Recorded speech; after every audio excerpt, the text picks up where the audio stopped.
I love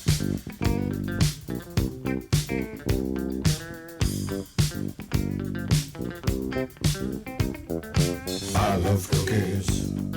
I love cookies. I love cookies. I love cookies. Welcome to Cookies, the world's most influential basketball podcast. I am Ben Dietrich. Jordan Rodelli is on vacation, and Andrew Kuo stays up late to record emergency NBA draft pods. Andrew Kuo, on this emergency NBA draft pod, was the KBB, the Kuo Big Board, was it validated or shown to be a farce? I can't keep my emotions back, man. I just thought every player was gonna go to the Knicks, and it's just like it's a very emotional night, man. I hope they can splice this together as a feel good interlude for the second round. Yet another crying teen. This one on Cookies Hoops. Shout out to all of our Patreon subscribers. Let's get that out of the way, because emergency pods, you get it first. You get it right away. The draft is still going on and we're recording. That's the dedication to the subs that we have. Now, Kuo, back to your crying. Back to my crying, man. Not everyone can go to the Knicks.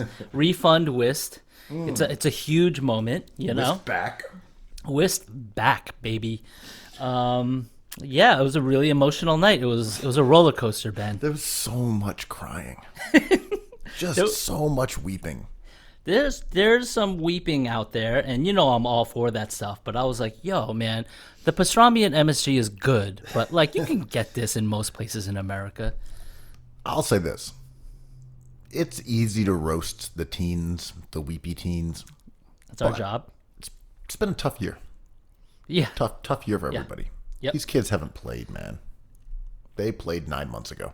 They didn't get March Madness, which is like the highlight of their young lives, man. I'm very sympathetic. They have not played organized basketball in a real capacity for 9 months. They were robbed of the tournament. They've been sitting around, and they didn't even know when the draft was going to be until a month ago. And it's like, boom, you're on an NBA team. Boom, your family is taken care of. I get it. I would be weepy too. I would be as weepy as you are right now if I was in their shoes. Dude, and it was shocking to hear Jay or whoever was talking being like, yeah, he was raised by his great-grandparents who died from COVID-19. I'm like, what?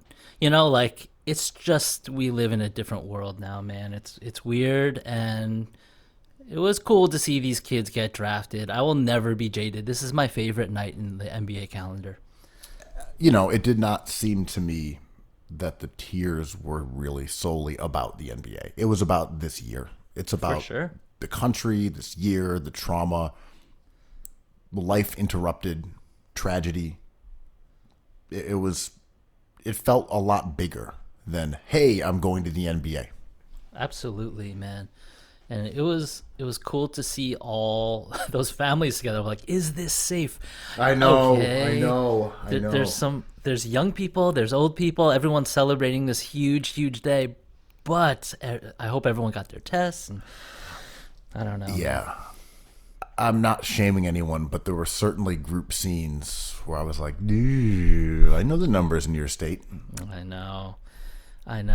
I mean, that's your grandmother, man.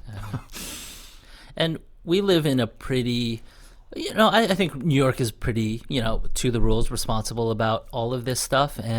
But a lot of these kids are spread out all over America. There's some international little peeks into some international hang sessions. So I don't know how they feel about it, but I'm projecting my New Yorkiness onto them, being like, I hope you guys are safe, you know, like take care out there. And I don't know. I would hope, and I'm just being optimistic, I would hope that the NBA, in these situations where there was a camera, at least provided tests. I would hope that happened. Again, yeah. No clue, no information. Just seeing those scenes with the cameras there, I would hope that they showed up, knowing that the NBA has clearly figured out how to test people. They did it for months on end. That they went into those households and said, here, everyone who's going to be in this room will be tested. I hope.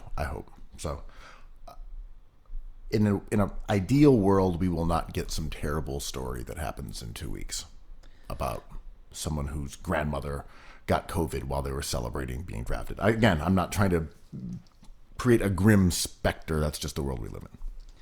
Yeah, I mean, usually the joy of this like night is peeking into people's lives and seeing like what crew they're with and who clearly their best friend is, who the girlfriend doesn't like, and vice versa, and like who raised them and which ones are the parents, and that joy was a little bit zapped because maybe not. I was just psyched to see everybody and scared too. So I don't know. It felt cathartic though. I will say that It was awesome. you could see that variety of emotion in people's faces. Yeah. That this felt like it took a longer time coming. I mean, it literally did chronologically than normal. I know, man. This is going at Operation Warp Speed up in here. That stuff is happening, man. It's like your Sixers don't look the same. I mean, should we start talking hoops or what? Well, I mean, aren't we? Aren't we? We're talking about hoops and catharsis, the joy of basketball, my G. Ball is life, man. Well, so, okay, catharsis out of the way. Brass tacks. We got a few different topics that we're going to address here. This may not be a full-length pod, but we're getting it out right away. Mm-hmm. So some big issues here. You've been a big LaMelo fan for months on end. You wanted him for the Knicks. You wanted him to go number one. Mm-hmm. He goes third to the Charlotte Hornets. Mm-hmm. The Michael Jordan crucible for greatness. Yeah, that's just success written all over it. You put LaMelo in a place to succeed, right? Well, let me give the lay of the land here. Is that they have a couple guys who are decent, a couple guys under contract, and they're mostly like Devontae Graham, Terry Rozier, who more or less play the same position. Also backcourt guys. Mm-hmm. Bridges, it's okay. But it is not a place you would describe as having fertile ground for talent right now. It's probably, other than out of the 29 teams, mm-hmm. It is probably the one in the worst shape. LaMelo goes there. Is this a good landing spot for him?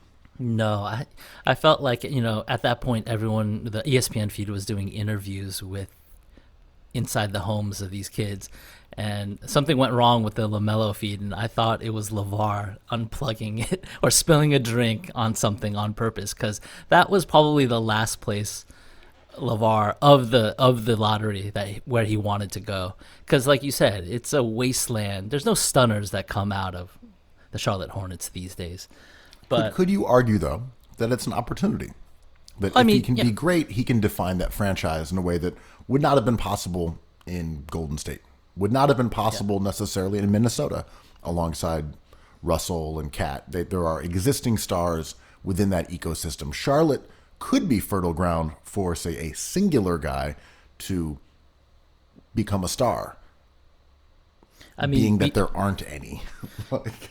Like, you can either be the change you want to see, or like maybe he is the player that makes that team change, right? Or I guess I'm trying to be optimistic and say maybe he could be that guy. Maybe it is a void that he can step into. Yeah. I hate to, and he's going to get so much criticism just because of his swagger, but I think in order for these kids to succeed, the situations have to be appropriate. And I don't know if Charlotte can do that, and we're going to blame him for having some really ugly games. And I'm like, but let's remember the context, and the context doesn't really help him, and he may succeed in a different place entirely. And that's why I hate calling any of these players busts, because we'll never know what, a walking bucket like whoever, like Anthony Edwards, for example. We'll never know what he looks like on a different team, or, Michael Beasley was taken number 2 overall. Like, we'll never know what he was like, with a smart team that used him well. Maybe. I think there's some truth to that. But you're going along the lines more of nurture than nature, which I understand. And I think that is pretty conventionalism. Not to accuse you of being a conventionalism guy. I'm saying that's pretty established. People believe this. I also think water finds its own ground to an extent. Just throw them all out there. Yep. It might take a little while. you could be used incorrectly. But I look at someone like Paul George, has that kind of, confirmation bias, where he says, well, I was brought along slowly and that's why I'm successful. Maybe. Or maybe you're just really good at fucking basketball and you would have been the same guy. And we hear about that with Kawhi as well. Oh, well, he wasn't ready to be a star right away, and they worked him into this by having him start as a 3-and-D guy, a corner specialist. Then he became a bit of a ball handler. Then he became a superstar. Sure, that's true. He might not have become Kawhi if you just put him on Charlotte and said, go do your thing all the time. But he also totally might have. It's hard to say. It's hard to say. And LaMelo isn't the type of player like Anthony Edwards who can get buckets. LaMelo is a facilitator passer. So it could work out for him. He probably will help the players on his team. Devontae Graham is probably going to have a great year. Malik Monk is probably going to get some open looks. Those are his running mates, and this draft is cool, and he's probably the one with star potential. And I don't know, he's not an alpha, right? Like, he is a star passer. So let's see what happens.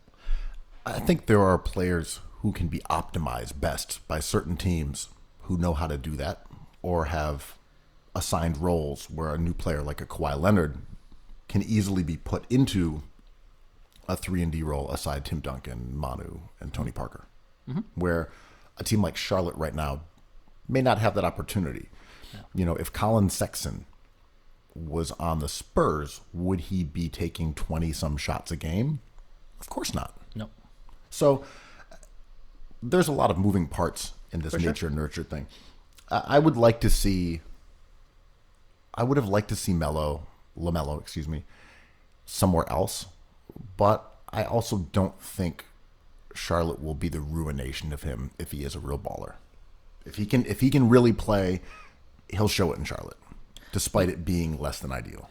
Well, he's especially interesting because we have the advantage of seeing his brother, and they're not different players entirely. I think LaMelo's a bit better than Lonzo, and me and you like Lonzo Ball quite a bit. He's awesome. He has not torn the league up at all, but the Lakers wasn't a great situation for him necessarily, and the Pelicans wasn't. It's okay. It's going okay, but he has a potential to be unlocked still, and he is a standalone asset in a vacuum is awesome. Totally good. Will be at least very good on whatever team he plays.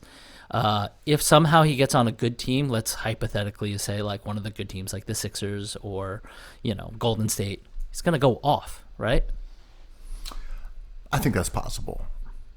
I also think it depends on what that definition of go off is. Is it being optimized? Is it being used smartly? Or is it saying, here are the reins, go fucking nuts? Yeah. Make this your canvas, Trae Young. Yeah. Like average 30 and 10 while we suck. It's cool. Just become that guy instead of saying, here's your regimented little roles. You're going to get up 9 shots a game and play some defense. Try not to turn the ball over, dick. Yeah. Yeah, and it's so, Chris Paul gets to play with rim runners like Tyson Chandler and DeAndre Jordan and Blake Griffin, and that really does wonders for his game. He's great no matter what. But if you were, let's say, LaMelo and no one's cutting to the hoop, you're just like, oh, okay, I'm going to pound this rock a bit and look around. Anybody, the personnel for a player like LaMelo, there's a lot of factors that go into what he does. Yeah, and I think we had some of these conversations about Kyrie Irving, especially early in his career, where we viewed the culture of post-LeBron Cleveland as being negative, and it turned him into a loser, and Deion Waiters into a loser. And then LeBron shows up, and they win a championship. And then he leaves, and he's a loser again. A lot of this is very situational. Are you teammates with LeBron James? If so, winning culture, baby. I know. But just as a quick aside to the number 1 pick overall, your man, Anthony Edwards, goes to the Timberwolves. Mm-hmm. This is a day after a report, an interview, where he basically says he doesn't really like basketball, doesn't watch it, Would have rather played football because there's more dancing, more taunting. Says he doesn't like Dame Dollar's bars. Like, he questioned Dame Dollar's bars? Bunch of rapping about nothing? I'm in on this kid. I was teasing you. I was like, oh, someone loves the NFL now. No, it was great. Like, No, I love the taunting. oh, right. I mean, I love what he said. Not ideal if you were going to hire him, to hear someone be like, I don't even like this job. Like, that's not the perfect thing to say. But in this situation where he's like, even though Where do you see yourself in 5 years? Pfft, not here. It's like, nice to meet you. That was a really nice date. Do you want to do another one? It's just like, not with you. I had fun, but nah, you're not my number one. I mean, honestly, there's some hotter babes out there. Yeah. I'm really way more into them, the taunting. And I'm not down with your bars. Your bars are lacking a little bit, man. Get back into the cipher. I got better ciphers to attend. Let's turn down the Shabazz the Disciple like 75% and up the Lil Baby about 85%. Less Wu-Tang adjacent. More like rolls with Gunna. Yeah, I'm more of a Run the Jewels kind of guy. Anthony Edwards, I'm glad they ignored that. I'm glad he was the number one pick.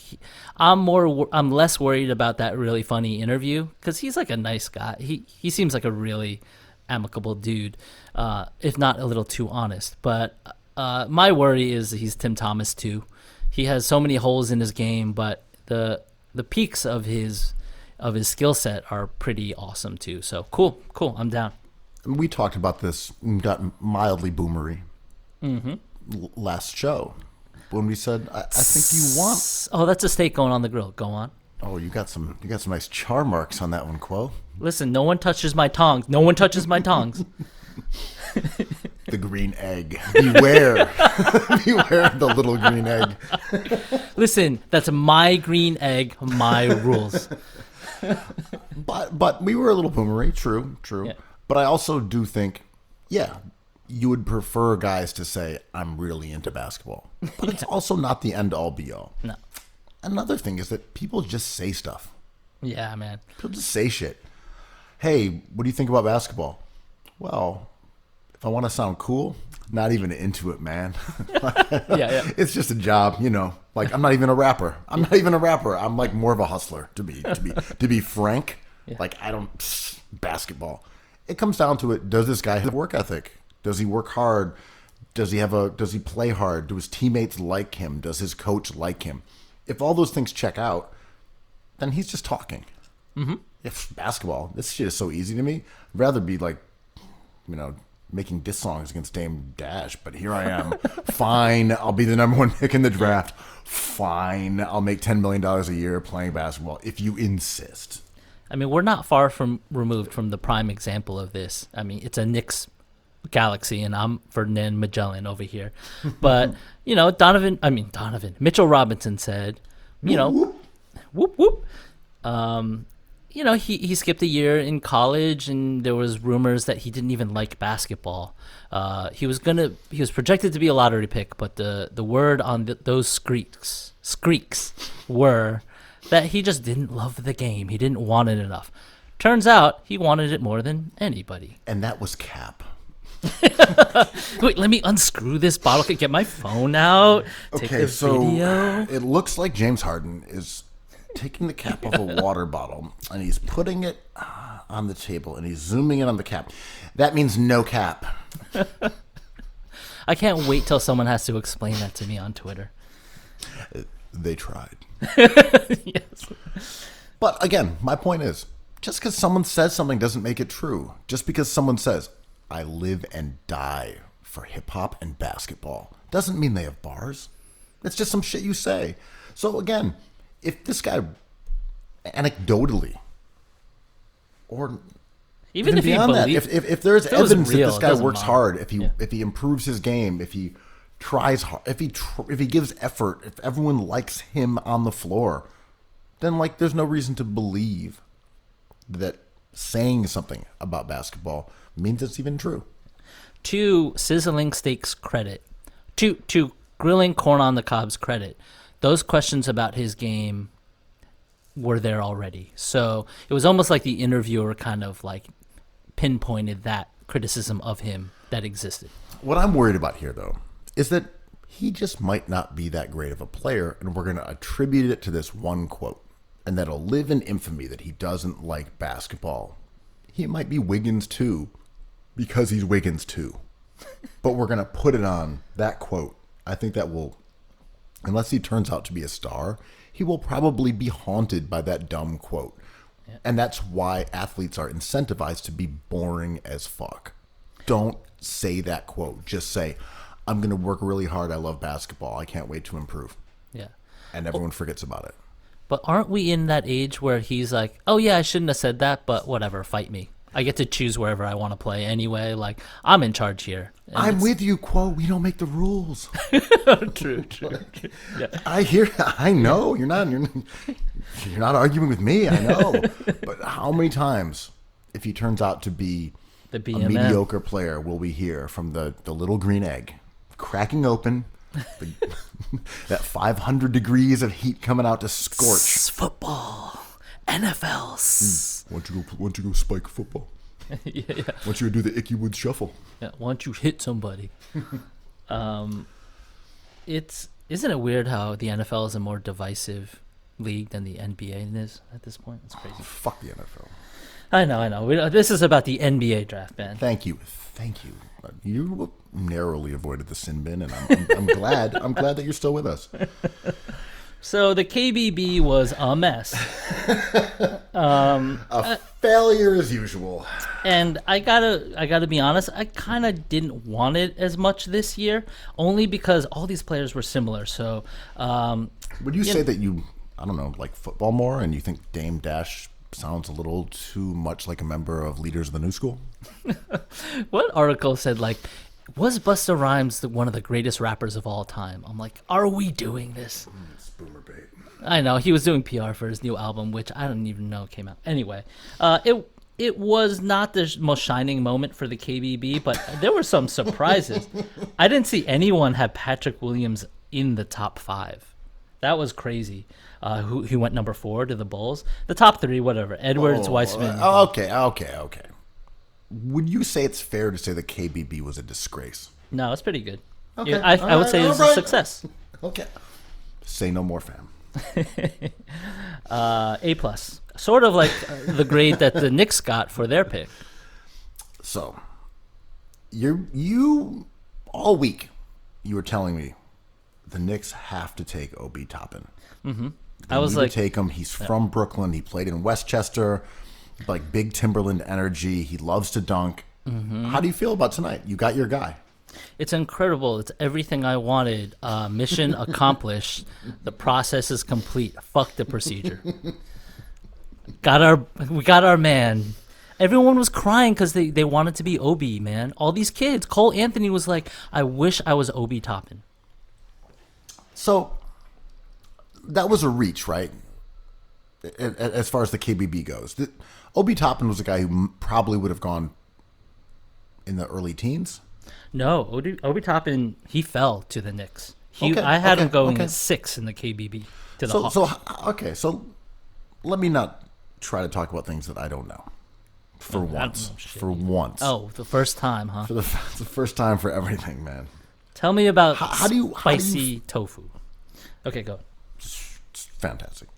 Oh yeah, checks out. How do you feel about this pick? You're the Knicks guy. You love them. You're loyal. You were not excited about him when he was brought up before. There were other guys you liked more. What do you think? Look at you scavenging that girl. You're like, he does truffles. You're a little stat hog for Obi Toppin takes. Good name though. Oh, fantastic name. And quickly, come on. Let's be serious. I got to get that jersey. But I think the player named Quickly. I was disappointed. He was the one player I thought was a trap in the lottery, which is funny because... And not the trap in a good way. No, not the trap house in a good way. Shit. But he was right. He was the spot where you go and take a look at his scouting, and then you realize you're closed off. There's nowhere to escape Obi Toppin. As soon as you kind of take a look, there's a bunch of people waiting for you down the block. Well, look, I watch the highlights. I don't know college basketball. The guy can dunk. What's the problem? Dunking. Oh, he's sick. a slammer, slamming and jamming. I love dunking. I'm saying this with no irony or sarcasm. Dunking is sick. I'm into dunkers. So what's the problem with this dude? He's lost on defense. He's kind of a clueless defender. He tries hard like Amari Stoudemire. They keep on comparing him to him. He's like Julius Randle with more hops. He has bad lateral movement. He's 35 years old. He's not necessarily fast. He's kind of like, he's a nice dunker. He's quick to the rim. He's kind of a straight line dude. Do you worry about osteoporosis maybe? I mean, due to his age and the impact from his slam jams, you can see there being some bone decay. This whole boomer generation is poisoning our shit, man. Our culture is being co-opted by boomers like Obi Toppin. Well, so why did the Knicks take him, right? I saw a few things floating around, and one of them was that it's a big CAA conspiracy. Leon Rose, His god son. of CAA. Yeah. His son reps one athlete who happens to be, hold on. Look who his son, hold on, I have it here somewhere. Oh, yeah, his son reps Obi Toppin. Yeah. I mean, the chicken or the egg, right? Maybe way back when Obi Toppin had no CAA representation, Leon Rose was like, this guy's incredible. If I can ever work with this guy, it would be amazing. Oh, I'm going to take this job. Oh, he's available. Well, my son reps him because he's just the best. So that could be a possibility. Or it could be the fact that the Knicks operate like a house of worship or a church, and they stick to their own. And they also took a Kentucky player. Just to follow up here, which do you think it is? What is it a chicken or the egg, you mean? Out of these two options you've presented, Okay, I understand. Now show me where the triangle is. Where's the triangle on the court? I think he seems like a fun player. As someone who is not invested in the Knicks, I like dunking. And when they talked to him about playing in New York and he got teary-eyed and talked about wanting to like rep the city, I'm like, hell yeah. Oh, look at this grill master over here. I was like, I love this guy. I love this guy. Like, he wants to rep the 5 boroughs, the whole tri-state. He's funk master flex, dropping bombs. Like, I love it. You love to see it. He kind of looks like an undercover cop. You got to admit, he's got only because he's got a sharp haircut. He looks like a sharp dude who lifts weights, which is always a bad sign in a bar. Yeah, that guy jumps out of an unmarked taxi cab. He's got a medallion swinging. They said one of his weaknesses in some scouting reports was he was top heavy, so he does not have that paddy wagon, Ben. So him and Mitch, if they end up playing big minutes together in New York, might be one of the more efficient offensive duos, front courts in the league. So that's nice. Obi Toppin maybe can stretch a little bit. Can he? Yeah. He can shoot it. Can he shoot enough to make that a viable front court? They say he projects to be a solid NBA three-point shooter who has sound mechanics, which is cool. He's a senior. He played 4 years, so it is probably what it is, and it'll be fine. I think he shot in the low 30s. Well, without getting too in the weeds, we've talked a few times over the last month about the future of the power forward position, and that we're moving away from the Ersan Ilyasova, Marvin Williams, pure stretch four. They're kind of extinct. They evaporated without us even knowing. They came and went. That era's over. Those guys, they're gone. Look around the league. They don't exist. Just the Patrick Pattersons, Vamoose. Well, Precious got drafted. Yeah. No, but the position is going back to being defensive. It's about rim protection as it was back in the 90s. You just have to be able to shoot. So could you conceivably say that he fits that mold? Maybe he's not going to be the kind of defender that you can put on a small 4 like a Tatum, right? You know, a 3 who is shifted to 4 for offensive benefit. But maybe he could be someone who supplies weak side help at the rim because he's so explosive. He's a terrible weak side defender. Great. Yeah, he's lost. Okay, perfect. Yeah, he's lost, and that's why I had him in the KBB. I had him as the 13th overall pick because dunking rules. He is lost like Amari Stoudemire plus. Well, that's a bummer because I was curious about that. Could he be that sort of Bucks gimmick defense that's mobile enough to run out to the perimeter but can like shoot back into the lane and offer resistance to the rim? Maybe he isn't. No, he's caught out of place looking for somewhere to stand on pick and rolls and stuff. So I know I sound like a hater, but like there's some nice things about Obi offensively for sure. I love dunking too. And he might stretch a little bit. It's cool. But my disappointment comes in players that you take that high at number 8 when Tyrese Halliburton is staring at you, who kind of operate on a singular quality, and that quality is informed by like a motor or whatever you want to effort, which is a skill that I love, that everyone loves. But he is lacking so many of these unique modern skills that I think you just take the next player that isn't him. And by the pick 14-15, it's time to take Obi Toppin. That would seem appropriate. Well, what's the deal with Tyrese Halliburton, other than having a hilarious name? There's some great names. And I'm not making fun of Tyrese. I'm making fun of Halliburton for Yes. its Gulf War antics. Four Brothers, one of the great movies starring Tyrese. Why did he slide in this draft, and why didn't the Knicks take him?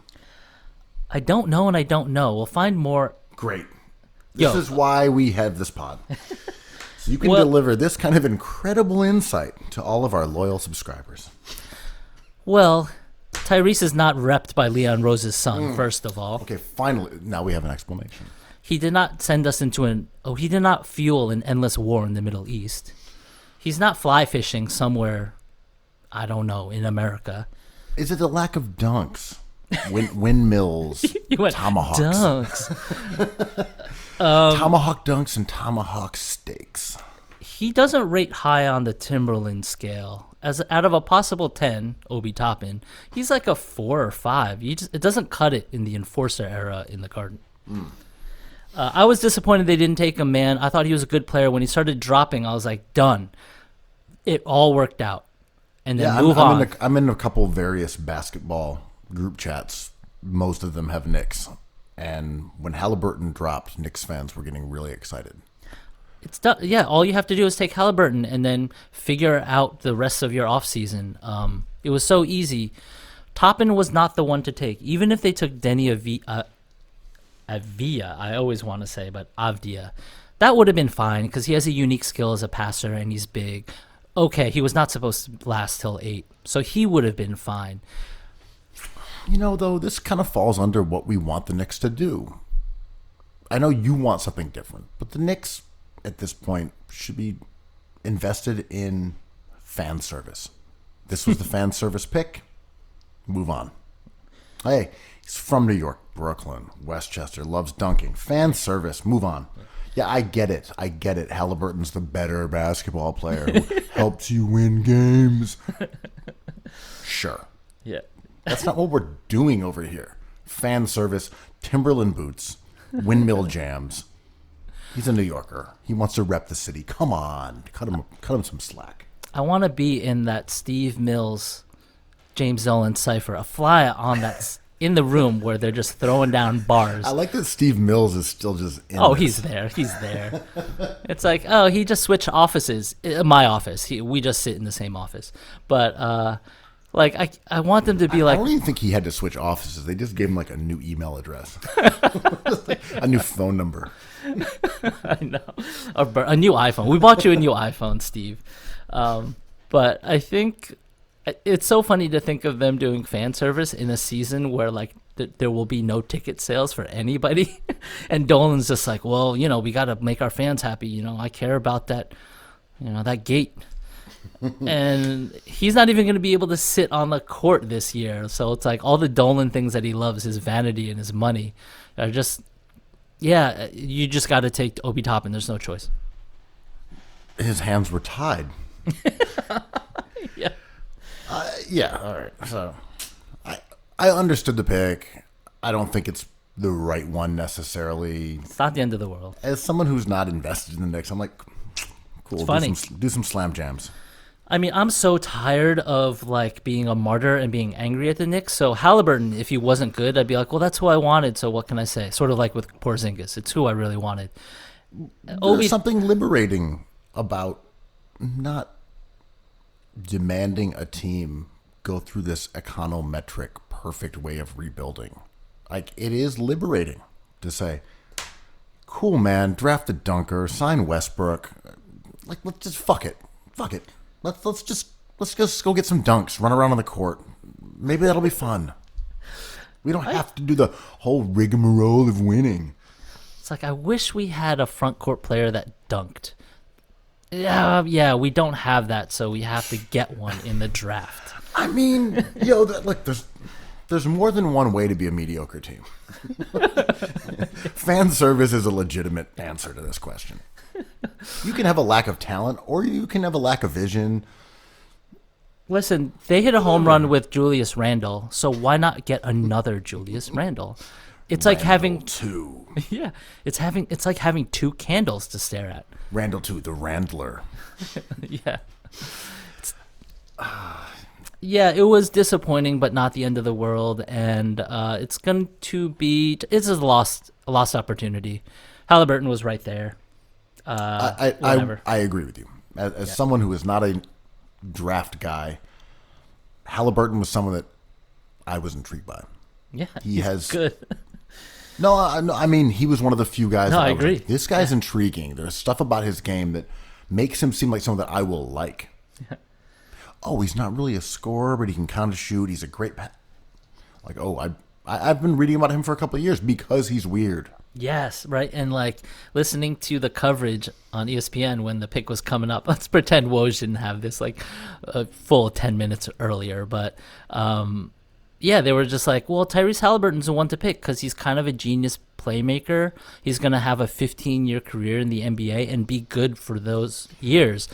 So they just have to take him. Dude, it was so sad after, I think it was Woj and Sham had announced it, and they're still there talking about Halliburton's the one. Take Halliburton. Looking at my group chat, the lads who weren't on Twitter, just like, it's got to be Halliburton. It's got to be him. And you're like... Was it the one I was on where I was like, the pick is in, guys. It's Julius Randle too. And everyone's just like, it's Halliburton season. And I'm like... No, it was multiple group chats where you knew the wind was coming out of the sails within a couple of minutes. It's like, I'm going to let you have this. Like I was just enjoy this last 2 minutes before you know what happens. When you're thinking of sugar plum fairies and Halliburton's floating through your head before the grim reality of dunkers lands upon you. It was like me the other night with my popcorn. I had my soft drink, watching Kayleigh McEnany being like, we got one in Michigan. Things are looking up for Trump. As it was not going her way as she was doing the interview. I was just like, this is like the NBA draft. Yeah, that was pretty good. It was a real... Your story has just been undoing. All right, well, it's time to move on to the team that made big moves. The Minnesota Timberwolves. Oh, sorry. Excuse me. Let me check my notes. I thought we were on the same page. This is like, I'm playing for Michael Jordan over here. Sixers it is. So the Sixers did some revamping, which was necessary. What I liked was that it was a full refutation of last season's transactions, just immediately. So your big free agent signing was Al Horford. Okay, he's gone. Your big acquisition for Jimmy Butler, well, he's gone. It was a bloodletting right off the bat. So, to get more specific, the Philadelphia 76ers, as we all know, tried to go into last season starting 4 forwards. Mm-hmm. Maybe, no, let me be fair. 2 power forwards, 2 centers, and a guard. Wing. And Daryl Morey in his first offseason with the team. He's been there a few weeks. Immediately went the other direction. So the first move was trading Al Horford, who could have been a backup center, and I think he's still a good player. But he unloaded him to OKC, who is over there scavenging for draft picks, and gave up a future first in 2025, along with your boy Misek, who is a solid overseas prospect, although 26 and unclear if he's going to come over to the NBA, and a second rounder in this draft. And in return, he got Danny Green. The other move was in the second round of the NBA draft. He moved, I believe, the 36th pick and Josh Richardson, who's a solid player. He's like a pappardelle that's been cooked. He is a fusilli. Yeah. He is a damp fusilli. Mm-hmm. And they moved him and that pick for Steph Curry. Excuse me. Seth Curry. Kind of just as exciting, though. Well, before I go off, how do you feel about these moves as someone who is only moderately invested in the Sixers' success? Because you are, but less so. It's like I haven't been drawing little bully caricatures of them. No, that's not hours like, every night. You're really invested. I mean, I retract that. Someone who is wholly invested, just as I am. I'm not. So let me just give the three moves, and we can just not talk about the three specific moves. Al Horford traded along with 2 draft assets and an overseas stash for mustache Danny Green and Ferguson. What's his first name? Terrence Ferguson. Terrence Ferguson. Terrence Ferguson. Turd Ferguson.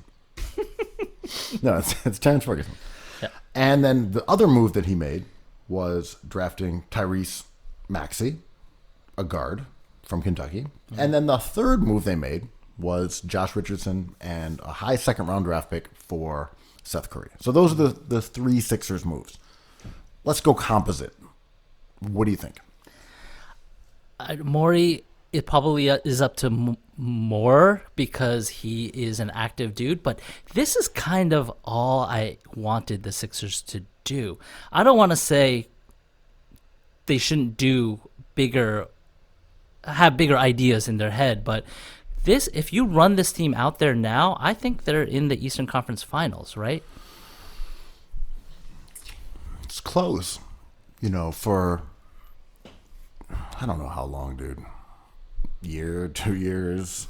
I've always griped about the Sixers not having enough guards, not having enough shooters, but more specifically about not having guys who want to take threes, guys whose job is to take threes, that there is not compartmentalization, there's not a hierarchy within the Sixers offense. You can't take the ball out of Ben Simmons' hands and do things. Give it back to him. Right. You can't take the ball out of Joel Embiid's hands and do things. No. Give it back to him. And I think that's what's great about these moves. The Steph Curry... Saying Steph, sorry. The Seth Curry move is one that we have discussed on this pod. Specifically have talked about that trade. Josh Richardson for Seth Curry. That was a trade that made sense for both teams. Richardson is a better player. Dallas really needs a perimeter defender like him, and they have an alpha ball handler that allows Josh to play off the ball, spot up, and just take threes when he gets a chance. Made a lot of sense for both teams. And for Philly, you get Curry, who is also under contract for $8 million a year, more or less, for the next 3 years. Not bad. I love that trade. Yeah, Curry's awesome. The one number that I think you needed to look at for players that the Sixers should add aside Ben Simmons and Joel Embiid. And look, maybe these two change. Maybe we don't know. We don't know what'll happen. Mm-hmm. But it was percentage of shots that are taken from 3-point range. And Danny Green takes 70% of his shots from 3. Seth Curry takes almost 60%. And that's exactly the guys you want because Ben doesn't shoot threes. Mm-hmm.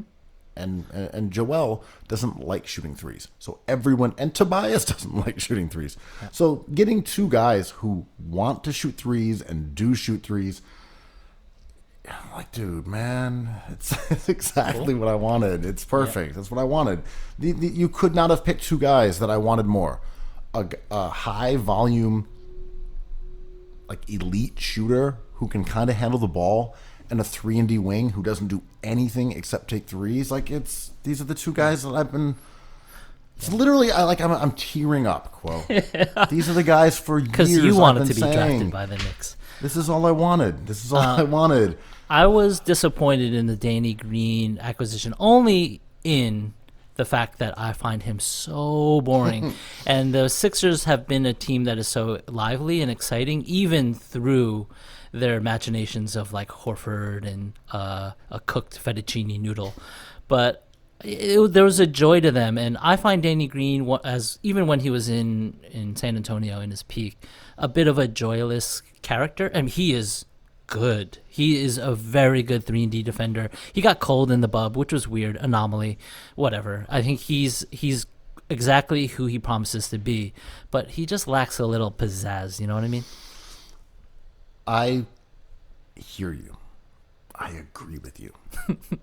But after watching the fuck shit that happened over the last season in Philly, where guys would catch the ball, be wide open, decline a three, take around. 3 dribbles into a contested pull-up, he won't do that. The most bland, boring glass of refreshing water ever. And you're in that desert, baby. I'm parched. We're talking about a guy who doesn't do anything except guard take and shoot threes, threes. and if it's not open, he gives it back to someone else. That's all I want. That's all I want. Yeah. Covington did it. They have James Ennis a little bit, but they just have such a lack of 3-and-D players for a team that really needs them. Most teams in the NBA don't have 2 players who draw consistent double teams. Philly does. So having guys who don't take that 3 really rewards defenses for sending that double. And and even if you send a double against Danny Green, you live with that result if you're Philly. You left Danny Green, you left Seth Curry. Cool, that's a 3. Right. Do you think he's going to have to endure a second round of death threats from a new fan base? Man, I gotta say, the life of the 3-and-D dude, not easy.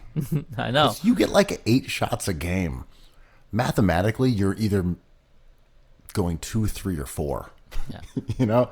So that adds up to being a 38% shooter. Yeah. But that game when you go 2 of 8, everyone's at your throat. Yeah.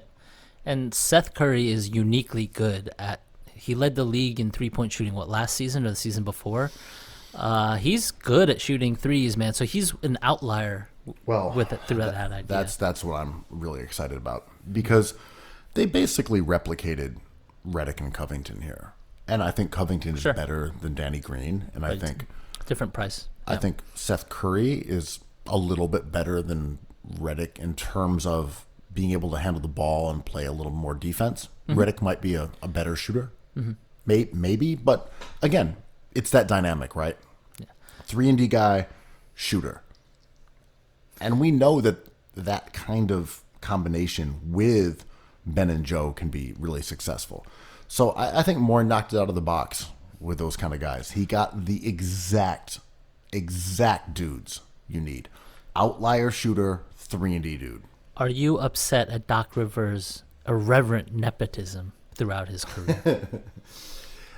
Austin Rivers incoming. I mean, Seth Curry's in the Rivers hive, right? I could not be happier, man. I could not be happier. It's, I think, mission accomplished for the night. And if he can do something, Morey, you guys are psyched, man. Morey did his damn thing. He came through already.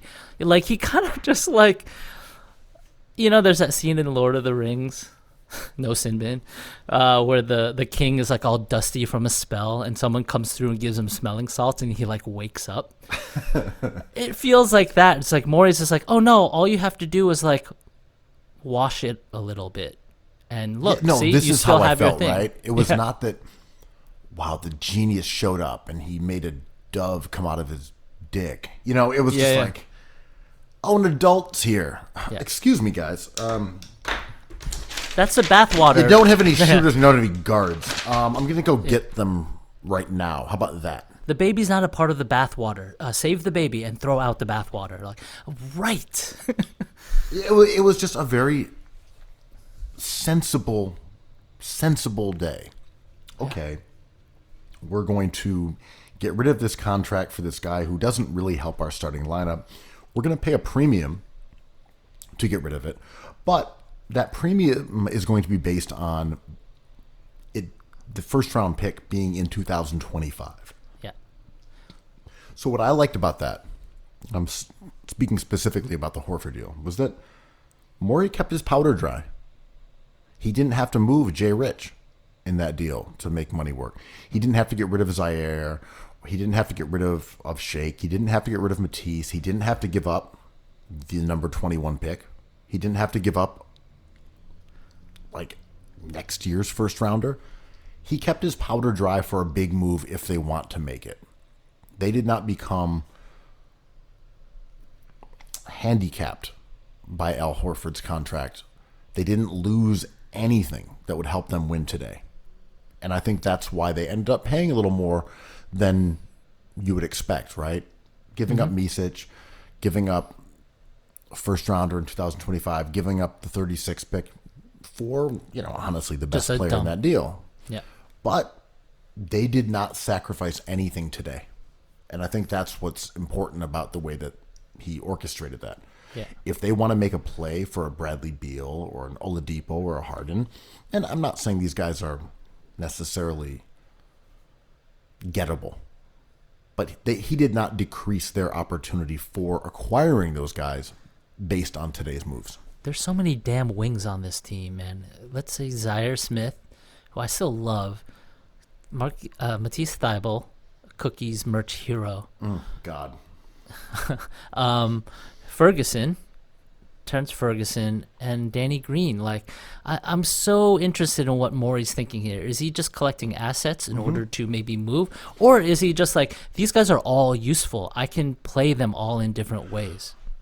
My assumption is that he's doing more or less what he did with Houston, which is saying, if I have someone like James Harden, and in this case it's Joe and Ben, I need armies of 3-and-D guys. They might not pan out. Terrence Ferguson looks like someone who can defend at an NBA level. He can't shoot, yeah. But is yet another OKC guy who fits that, just like Diallo, early Jeremy Grant. Yeah. This is his thing. And Sam Hinkie duplicated Presti's infatuation with athletic wings and trying to teach them to shoot. If this double offseason, or if Ferguson can come back and be able to hit threes, he's an NBA player. He's useful. If he can't, then he's not. And I think that's the approach to him and a bunch of these guys. Even Zaire. I'm very excited about a Sixers team that emphasizes athleticism and speed and minimalism. Get out, run, dunk, take a three, get back, play defense. That's all I want from basically everybody on the team, except for Joe and Ben and one other ball handler. Yeah. I want it dumbed down, and Morey is doing exactly that. He's dumbing it down. You guys cheated death. You were looking at fucking cooked. Buddy Hield. Everyone, even the fan base was like, "Get Buddy Hield, perfect fit." I'm like, "No, he's not worth the price. If you plucked him out of the G League, sure, Buddy Hield's great for your team, but you were about to move all these assets for Buddy Hield, and you were under the overpass. You were alone in the food court, and then somehow you escaped it. There was an escape hatch, and now you're in heaven. And I hate you guys." Yo, it was the governor's reprieve. Yo, shout out to Apollo Management, man. Like they've roped off your arm. You're in that chair. They put that dumb helmet on you. Yeah. I'm about to hit that switch, and someone's like, "I'm sorry, Daryl Morey's on the line." Yeah, it's like Jacob's Ladder, but at the end you don't die. You just win a ton of basketball games. The Sixers have scooped up Isaiah Joe with the 49th pick. For a while, I tried to be skeptical of any person with two first names as their full name, but it kind of fell apart on me. People like that guy, but again, I don't know anything at all about draft picks, but people kind of liked Isaiah Joe. He's just got he's got a blue collar vibe to him. I just can't really put my finger on it, but he feels like he's a hard worker. Something about him. Is he related to Isaiah Joe Sixpack? of the Ham and Eggers. Well, I think we should stop here because there'll be more to discuss in a full pod later this week. I agree. But yes, as Sixer faithful, I think people should be pretty excited about Daryl Morey's first maneuvers. It wasn't that he did splashy things. He just did effective things. He transformed the starting lineup from one that had a glaring flaw in terms of an unwillingness to shoot threes to what looks to me like a very functional starting lineup. You have Tobias is still there. I think in this ecosystem with these guys, I think Tobias's skills will be optimized more than they were in the past. He's not the most talented player in the world, but I do think with better spacing, with more specialists, as Tobias in the half court being a creator, I think there'll be room for him to improve. But again, I do not think we're done seeing what Daryl Morey is cooking up. So No way. as a Sixers fan, I think we should be very optimistic. And to all my Knicks friends out there, see you in my dirty ass room as we stare at more Randalls. With some good dunks, maybe? Some slamming, maybe some jamming. I love cookies. I love cookies. I love cookies. I love cookies.